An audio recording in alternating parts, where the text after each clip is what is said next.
Reverend Evin Wilkins, and he likes to go by Rev Ev. He is a dynamic and multifaceted person and has a voice, strong voice in both spiritual and technological space. He earned a Bachelor of Science in Criminal Justice and a Master of Education while working full-time, graduating with honors in both programs. Wow. He says that it was a nudge from spirit that brought him the Unity Urban Ministerial School out of Detroit. And he was ordained in 2019 and remains involved with the school by teaching technology curriculum. His ministry has enriched lives in Unity churches in Spokane, Washington, Madison, Wisconsin, and here in West Lynn, both as senior and part-time position. He is currently part of a rotating group of ministers who speak via Zoom to members of Unity of Beaverton in Wisconsin. In reading his references, I took particular note of the roles that he and Mindy played in the prayer team and in developing the youth ed program in Dallas, Texas, prior to his ordination. His career in technology spans healthcare, robotics, and a variety of software fields. His writing has appeared in Unity publications, the Huffington Post, Medium, and numerous ghost-written pieces. As a lifelong student of yoga philosophy, Reverend Ev brings a contemplative depth to everything he does. He is also passionate about a passionate enthusiast about paranormal,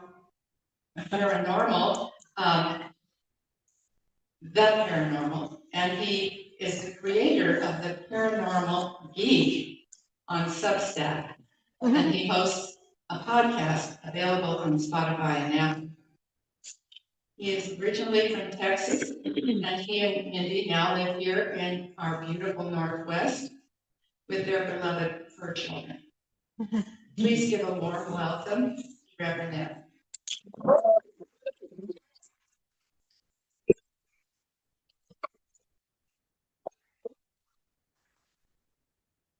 You're good. You're good. All right, so before we get started, I would just like to invite everyone to join me during a period of meditation. So let's all just breathe. Just take this moment to do what it is that we do most naturally, and that is to just perhaps just face your feet flat on the floor. Just allow all the tension to leave your body in this moment.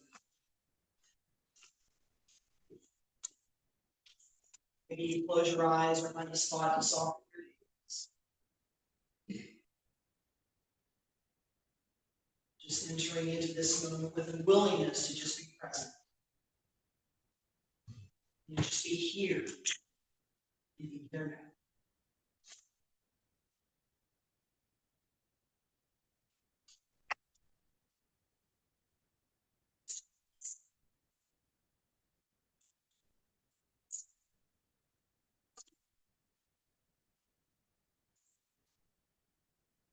Maybe you enter into this space with something heavy weighing on your mind.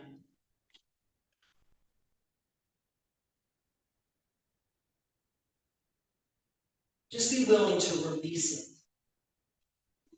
in this moment.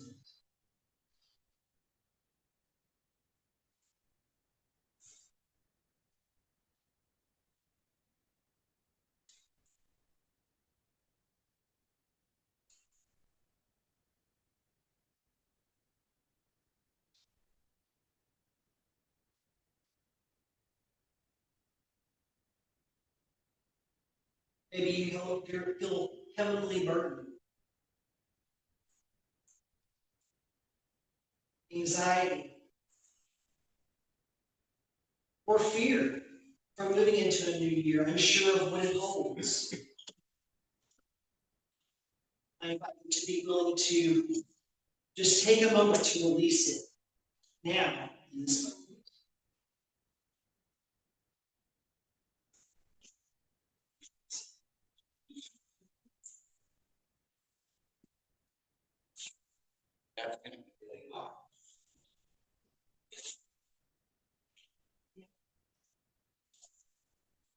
The agreement is for the Zoom. Yeah, it's just for Zoom. Right. Yeah.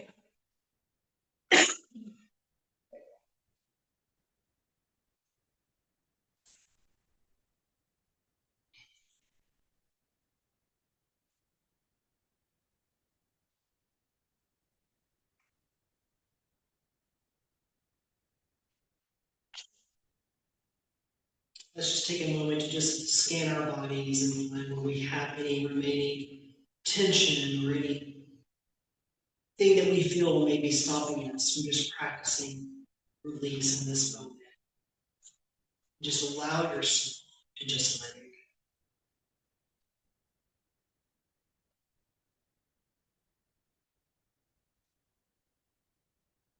Just willing to be here, to be now, to be present in this.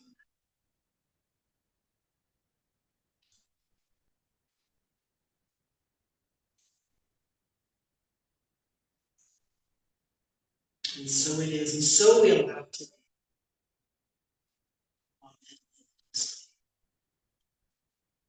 Sorry about that, we have a little bit of issues with the microphone during the meditation. I'll give you another one later. So I am Reverend Evin Wilkins, or Rev Ev, as Pat mentioned, and coming all the way from England, where I was born and raised, as you can tell by my accent.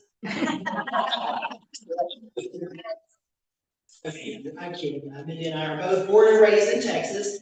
We've been able to experience some other places, but of course, my accent has never left. I don't think it ever will at this moment.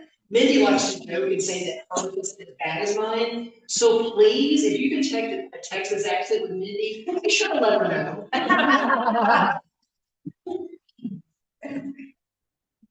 So the topic of today is release. I really like to start thinking about release, as probably many of us do as the new year comes in. Because it's just that time of year where people, we create our New Year's resolutions and just kind of think about those things that we want to release as we move into a new year. And when you think about the word release, in my mind, I'm like, release is just one word. It can be almost a soothing word, right? I think about, I want to release this stuff. It feels good to me to think about that. But it's a soothing word that can sometimes seem so difficult to achieve. But is it really? That's the question. Sometimes we think about release and it can be really easy. You may find that shirt hanging in your closet that you no longer want. You're like, oh my gosh, it feels so good to release that thing by putting it in the recycling bin or the donation bin. Or that car that left us stranded one too many times. It's out of the driveway, I can get something else. But sometimes release can be much more difficult. Because sometimes release means that we have to let go of those things that we have held on to for far too long. Or maybe it's the release of fear. Moving into a place where we haven't yet been before, that can be frightening too, right? Thinking about the new year sometimes. Because when we do that, we don't know what to expect necessarily. Sometimes release can feel a bit frightening. Because it often means that we have to walk up to this unknown precipice. And release means that we need to do more than just peer over the edge. It means we have to step one foot and then the other. And it may be dark when we peer over that edge, right? There may not even be the slightest pinpoint of light when we peer over that edge. At least that we can see. We don't know if the ground is right there. We don't know if it is feet or miles down. But it means that we have to trust that no matter how far down the ground is, when we step off that precipice, that we're gonna be okay. And that we're gonna leave. And again, that can be really frightening sometimes. Because it really takes an act of faith to be able to release the fear that we may have to step over that edge. Now, if you've been around Unity any amount of time, you may have heard something called the Unity 12 Powers. And if this is your first time here or you are not familiar with them, the Unity 12 Powers were developed by our Unity co-founder, Mr. Charles Fillmore. And each power signifies a spiritual capacity that represents the divinity that's within each one of us. And they're tools that we can also use for our spiritual growth here during this lifetime. And these powers are also linked to Jesus' disciples that represent each of our innate potentials. And we can also use them to strengthen our connection to that God within us. And to also be able to help us to manifest the kind of life that we want to see. The kind of life that we want to experience during our time here in this lifetime. And those powers include things such as faith, love, wisdom, among many others. Now, the backbone of these 12 powers is faith. Because without faith, it's going to be a little more difficult to achieve anything else. Think about faith as the foundation on which everything is made. And if you come from a traditional background, you may also be familiar with faith, because in the biblical book of Matthew, Jesus, who is our master metaphysician here at Unity, he tells this parable about someone he calls a foolish man, and I changed it to a foolish person, because it can fit any of us, right? That was not a dig. But the wise person builds their house on rock, whereas the foolish person builds her house on sand. So I like to think about faith in that way. When we have faith, we lay that solid foundation that is going to be strong enough to withhold whatever life throws at it. And without it, when we build on sand, it won't be very strong, right? Whatever we build on that, it's like we topple over when the first big wind blows. So we're now on our first Sunday in the new year. And like most New Year's, we are standing at the beginning of something. Still kind of peering behind the curtain just a little bit. And maybe not quite sure knowing yet what the new year will bring. But we do know that we've already been through the previous year. So we already know what it is. But the new is still a little bit strange. Because unless we have a crystal ball, and I'm into the paranormal, but I don't know how to look at crystal balls or how to interpret them. But unless we have one and we know how to use them, we're not likely aware of what the new year's going to be. Not with any complete certainty. And with that can come expectation. We can also sometimes start to feel a little bit of fear arise with it. Because sometimes it's easier to look back where we came from. And we're familiar with that road because we know we're in it, right? And sometimes there's a comfort in holding on to those things that, even if we are aware that those are things that we need to release, and should have released maybe even a long time. But a lot of times it's easier to know where we've been than where we're going because.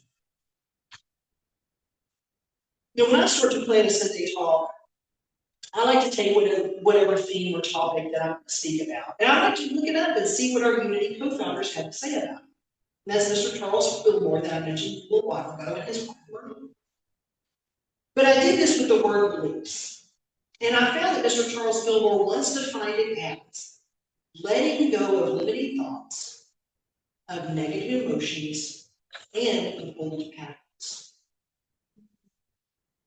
Now, sometimes we know that we need to release to make room for something new. It's like I need to get rid of this to make room for this. That old car that left us stranded one too many times. We want to get rid of that thing so we can put another one in the driveway. But it's a change in our lives. We make room for a change. to be able to move forward on our path of spiritual growth. And doing that requires faith. And it requires faith that no matter how it works, it's going to be for our highest good, even though it may not feel like it. So I had a friend call me just the other day and tell me, he's like, Evan, you know, my son has found out that he's about to go to divorce. And he is understandably terrified. His life isn't going the way that he should be going. And he doesn't yet know what's on the other side of the divorce. And he doesn't know now what path his life is going to take. Then my friend knows that his father, he went through a similar situation many years ago. And he has assured his son that he is going to be there to help him and to hold his hand through whatever it is that's. So I want to talk a little bit about that today when it comes to release. It is so much easier to practice release when we know that we don't have to do it alone. When we know that somebody is there to help us hold our hand as we take that step off of that unknown precipice. When we step out of fear, when we release, when we make a change. So I took my own leap off that precipice a few years ago. You know, I remember back when I started ministerial school, I knew that I wanted to be a minister, and I had known it for a long time. I knew it was something that I had to do because Spirit continuously whispered it into my ear. No matter how hard I tried to ignore it, it kept coming back around. So I began to finally acknowledge that it was a part of me that was just waiting and needed to be manifested out into the world. But the reasons I tried to ignore it, because, you know, sure, I wasn't sure how it was going to unfold or what it meant, the changes it was going to make in my life. And I found that frightening. But I was terrified, absolutely 100% terrified of public speaking. To me, at that time, there was no worse fear than I could have ever imagined. And for me, I think it began back in high school, because one of my teachers gave a class an assignment. She's like, hey, you know, I would like you all to write, you know, choose a historical figure to write a paper on. But then she let us know, she's like, but you're not just going to turn them in. You're going to read them in front of the classroom. And this instilled fear of me. You know, I was a really quiet kid in school. You know, I read a lot, I was extremely introverted. I had just a couple of friends. Everybody else, I was like, just leave me alone. You do my thing. You know, of course, with me packing my stuff and somehow catching the nearest plane to Siberia, there was no way I was going to get it. So I knew I was going to have to. So I write the paper, and that day starts inching closer and closer. I'm growing more and more nervous as it day goes. And then it's here. So the teacher, she calls us up in alphabetical order. My last name starts with a W. So I was one of the last to get up. In fact, I think I might have been the last person to get that. So the whole time I'm hearing other people read theirs, I'm getting palms are sweating. I was thinking to myself, I'm like, oh my gosh, I hope I remain conscious up there. No one's passing. So I walk up there, and luckily I had a bag of peanuts because my knees were, I mean, shit. I was like, anybody look at me, probably just like, what's that guy doing up there? And I was hoping at that point that my knees were able to support me and hold me upright. My mouth goes completely dry. It's like I can shove cotton balls into my cheeks. And my voice quivered like it never had. And I remained conscious that day. I made it through, obviously, because I'm still here. But I stayed nervous the entire time. And that went with me. That lasted all the way through adulthood for me. So fast forward to ministerial school. The minister of the church I attended as a congregant, the Dallas church that Pat had mentioned earlier, that minister there became my mentor. And one day she approaches me and she's like, hey, Evan, I'd like for you to give one of the Sunday messages. I'm going to be off on, it was a Sunday like 2 months ago. You know, I'm gonna be off on such and such Sunday, would you give the message? And I knew that I was gonna have to somehow pass it. Because I knew I had to step off that precipice. I knew that I had to release those fears. And I also knew that I had to trust Spirit, God, whatever name you use for it. Because I knew if I had been led to ministerial school, that I had to get up there and I was led there for a reason. And with that, I was not. So that same feeling I had in high school began to surface. Those feelings of anxiety that were leading up to that day. And then the day arrives. So I stand up there in front of the congregation, I walked up, and my knees began to shake. I knew to wear baggy pants. So but my palms started sweating again and my mouth went dry, the same as it did back that day in high school. And the thought of hoping I would remain conscious hit me again.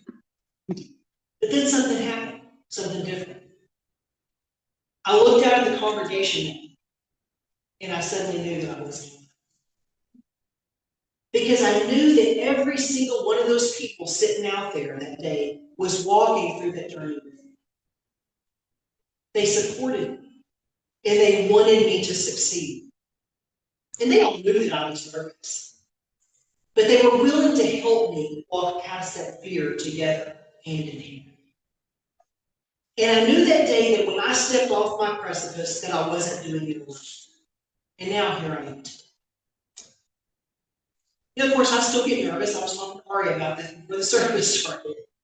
But now that fear of moving into that unknown place, that I know that part of me that is God, my higher self, is not going to allow me to. And it's the same way with every single one of us. You know, there are changes swirling around us every second of every day because life is full of change. You know, our spiritual journeys are full of changes because nothing stays the same. The leaves change every year. Our bodies change every year. Jobs change. People come and go in our lives.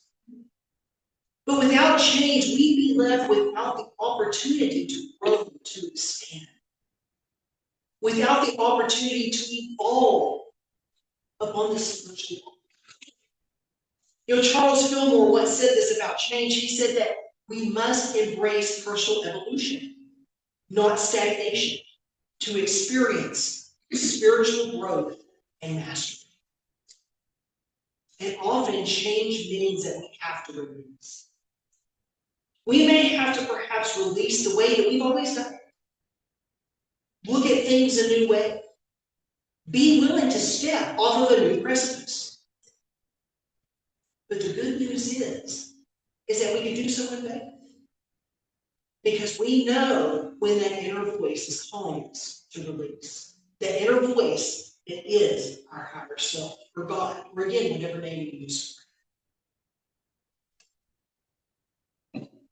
It's that thought, that feeling, that no matter what we do, we're going to be okay. And release and change is necessary for our growth. It's necessary to move forward in our spiritual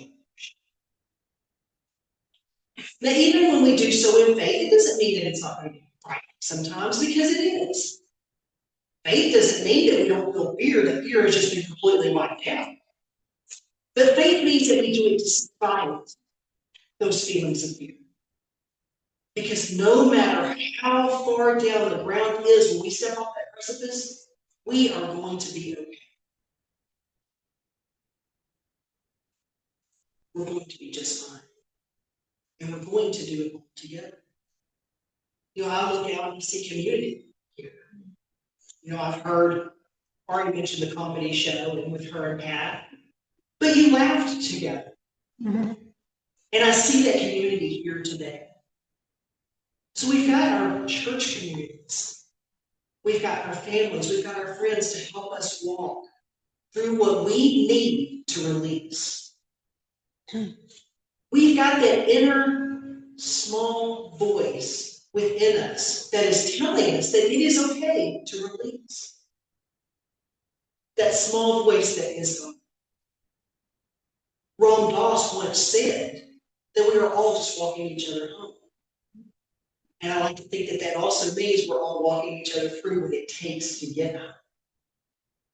Jesus once even mentioned that faith, with faith, the size of a mustard seed, you can move mountains. So my question is, do you here today, are you willing to move your mountains?